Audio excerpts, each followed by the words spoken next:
नमस्कार, SBT news में आपका स्वागत है। पेश है 9 दिसंबर शुक्रवार दोपहर 1:15 बजे राजस्थान की 15 बड़ी खबरें।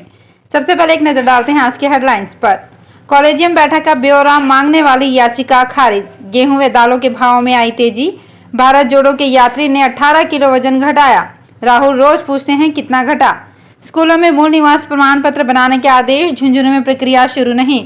पशुपतिनाथ के लिए हवाई यात्रा में अटेंडेंट ले जाने पर देना होगा शुल्क। और अब खबरें विस्तार से। सुप्रीम कोर्ट ने आरटीआई के तहत एक कॉलेजियम बैठक के विवरण का खुलासा करने की मांग वाली याचिका शुक्रवार को खारिज कर दी। याचिका में सूचना के अधिकार अधिनियम के तहत 12 दिसंबर 2018 को हुई सुप्रीम कोर्ट कॉलेजियम की बैठक का विवरण मांगा गया था। याचिका खारिज करते हुए शीर्ष अदालत ने कहा कि कॉलेजियम बैठक की चर्चा को जनता के सामने लाया नहीं जा सकता। सिर्फ कॉलेजियम के अंतिम निर्णय को वेबसाइट पर अपलोड करने की आवश्यकता है। अदालत ने कहा कि केवल अंतिम प्रस्ताव को ही निर्णय माना जा सकता है और जिस पर भी चर्चा की जाती है वो खासकर आरटीआई अधिनियम के तहत सार्वजनिक डोमेन में नहीं होना चाहिए। दाल रोटी एक बार फिर महंगी होने लगी है। बीते एक महीने में रिटेल बाजार में गेहूं व दाल के भाव में बढ़ोतरी हुई है। पाम ऑयल को छोड़कर सभी प्रमुख खाद्य तेलों की कीमतों में भी इस दौरान मामूली वृद्धि हुई है। दूसरी तरफ सब्जियों की कीमतों में गिरावट आई है। केंद्रीय खाद्य और उपभोक्ता मामलों के मंत्री पीयूष गोयल के अनुसार 6 दिसंबर को गेहूं का औसत रिटेल भाव एक महीने पहले के 30 रुपये 50 पैसे की तुलना में 31 रुपये 90 पैसे प्रति किलो हो गया है। भारत जोड़ो यात्रा में राहुल गांधी के साथ चल रहे कई यात्रियों ने अपना वजन घटाकर चौंकाया है। भारत यात्री प्रमोद सहवाग ने यात्रा के दौरान ही 18 किलो वजन घटा लिया है। सहवाग जब यात्रा में चले थे तब उनका वजन 130 किलो के आसपास था, मगर अब तक उनका वजन घटकर 112 किलो रह गया है। यात्रा पूरी होने तक उनका लक्ष्य लगभग 30 किलो वजन घटाने का है। इसी तरह 2 बार के मुख्यमंत्री रहे ओमन चांडी के बेटे चांडी ओमन भी नंगे पांव चलकर अपना फिटनेस बढ़ा रहे हैं। शिक्षा विभाग ने स्कूलों में मूल निवास प्रमाण पत्र के आदेश दे दिए हैं, लेकिन अभी तक ये प्रक्रिया शुरू नहीं हो पाई है। जिले के अधिकतर स्कूलों में संस्था प्रधानों ने मूल निवास प्रमाण पत्र बनवाने की प्रक्रिया शुरू नहीं की है। प्रमाण पत्र बनवाने के लिए अभिभावक इंतजार कर रहे हैं। इसमें एक बड़ा कारण अर्धवार्षिक परीक्षा भी माना जा रहा है। परीक्षा के चलते संस्था प्रधान इस कार्य पर फोकस नहीं कर पा रहे हैं। इसके लिए अभिभावकों को थोड़ा और भी इंतजार करना पड़ सकता है। वरिष्ठ नागरिक निःशुल्क तीर्थ यात्रा योजना के तहत विदेश तीर्थ की पहली फ्लाइट जनवरी के दूसरे पखवाड़े से शुरू होगी। जयपुर से रवाना होने वाली इस फ्लाइट में 50 यात्री नेपाल के पशुपतिनाथ के दर्शन करने के लिए जा सकेंगे। देश के अंदर ट्रेन से यात्रा करने पर सरकार की तरफ से सभी यात्रा वरिष्ठ नागरिकों के साथ उनका एक परिजन अटेंडेंट बनकर निःशुल्क जा रहा है। देश से बाहर हो रही इस यात्रा में बुजुर्गों को अकेले ही जाना होगा। कोई बुजुर्ग अपने साथ किसी को ले जाना चाहता है तो उसे शुल्क देना होगा।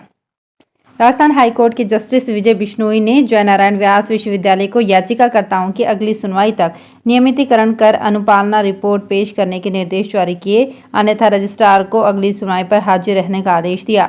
याचिकाकर्ता मुकेश शर्मा व अन्य की ओर से पेश अवमानना याचिकाओं में अधिवक्ता डॉक्टर निखिल डुंगावत ने पक्ष रखते हुए कहा कि प्रतिवादी जेएनवीयू ने कर्मचारियों का नियमितीकरण नहीं किया।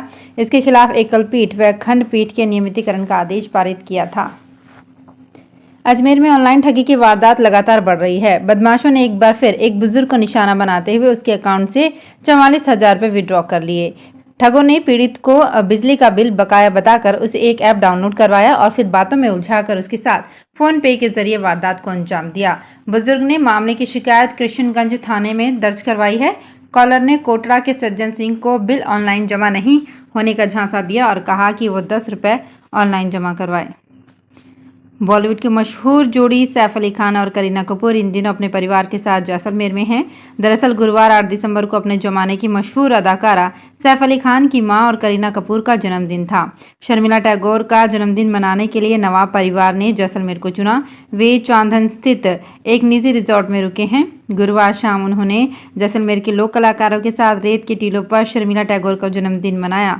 जैसलमेर के विख्यात लोक कलाकार सावन खान दबड़ी और जलाल खान चांदन ने अपनी टीम के साथ प्रस्तुति दी।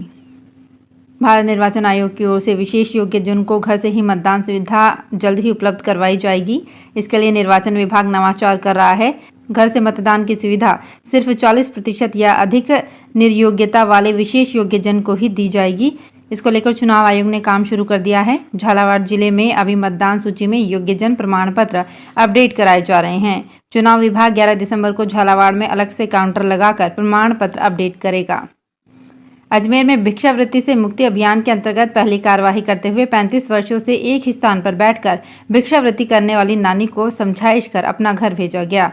नानी के पास ढेर सारा सामान, कपड़े और 11,000 से ज्यादा की नकदी मिली। अपना घर पहुंचकर नानी बहुत खुश हुई।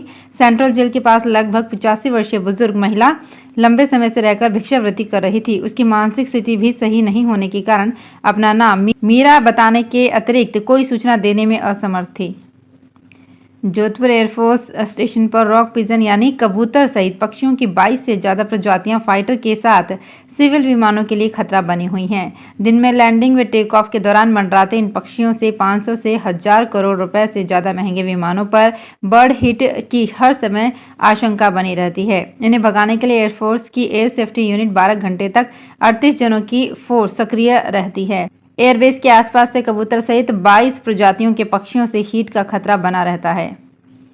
भरतपुर जिले के मुकुंदरा सहित प्रदेश के 4 बाघ अभयारण्य में भरतपुर के चीतल जाएंगे। ये बाघों के प्रे बेस या भोजन के लिए भेजे जाएंगे। इसके लिए केवलादेव राष्ट्रीय उद्यान में बाड़ेबंदी प्रारंभ हो गई है। इन चारों सेंचुरी के लिए करीब 850 चीतल शिफ्ट होंगे। घना में करीब 3500 चीतल हैं। राष्ट्रीय बाघ संरक्षण प्राधिकरण ने करीब साल भर पहले केवलादेव घना राष्ट्रीय पक्षी उद्यान से चीतल शिफ्ट करने की मंजूरी दी थी। टोंक समेत जयपुर और अजमेर जिले की लाइफलाइन बीसलपुर बांध से नहरों में पानी छोड़ने से बांध खाली होने की स्पीड बढ़ गई है। पिछले 17 दिन में बीसलपुर बांध 38 सेंटीमीटर खाली हो गया है, यानी नहरों में पानी छोड़ने के बाद बांध से रोजाना 2 सेंटीमीटर से ज्यादा पानी खपत हो रहा है। नहरों में पूरी क्षमता से पानी छोड़ने के कारण दाईं और बाईं मुख्य नहर से किसानों को पर्याप्त पानी मिल रहा है। किसान बिना रुकावट के टेल तक पानी पहुंचने से खुश हैं। इस साल औसत से करीब 30% ज्यादा बारिश होने से बांध लबालब हो गए थे। राजस्थान के संस्कृत कॉलेज में नए शिक्षकों की भर्ती होने जा रही है। इसके बाद बदहाल स्थिति में पड़े संस्कृत कॉलेजों के अच्छे दिन आने की उम्मीद जगी है। हालांकि विद्या संबल योजना से कुछ राहत अवश्य मिली है।